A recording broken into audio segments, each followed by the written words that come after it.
কবুল করিয়ে নেয়। তো একটা কথা বলতে চাই, সবসময় একটা কথা বলি আমি, এখন কিন্তু আর ঠান্ডা কথার সময় নাই, আর এখন কিন্তু ওই বৈশাখ থাকার সময় নেই।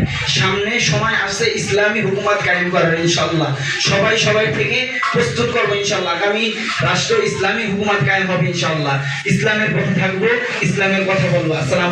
أما بعد أعوذ بالله من الشيطان الرجيم بسم الله الرحمن الرحيم ألف لام ميم ذلك الكتاب لا ريب فيه هدى للمتقين صدق الله العلي العظيم وصدق رسول النبي الكريم আলহামদুলিল্লাহ, শুকরিয়া জানাই যে মহান রব্বুল আলামিন আমাদেরকে এই মজলিসে আসার তৌফিক দান করছে। আলহামদুলিল্লাহ, এখানে সবাই বড়রা আছে, মুরব্বীদের সামনে আমি কথা বলি, এখানে কথা বলার জন্য দাঁড়াইছি না, দোয়া নেওয়ার জন্য আসছি। তো সেই রংপুর থেকে সফর করছি, সফরের পর আবার হুজুরের ভালোবাসা এখানে আসছে, আবার সেই যাইতে হবে নেত্রকোনাতে। সব আমার জন্য দোয়া করবেন, আল্লাহ জানি দিনের জন্য, ইসলামের জন্য জানি আমাকে কবুল করে, যতদিন বাঁচবো দিনের খেজমত করতে পারি, আল্লাহ জানি কবুল করিয়ে নেয়। তো একটা কথা বলতে চাই, সবসময় একটা কথা বলি আমি, এখন কিন্তু আর ঠান্ডা কথার সময় নাই, আর এখন কিন্তু ওই বৈশাখ থাকার সময় নেই।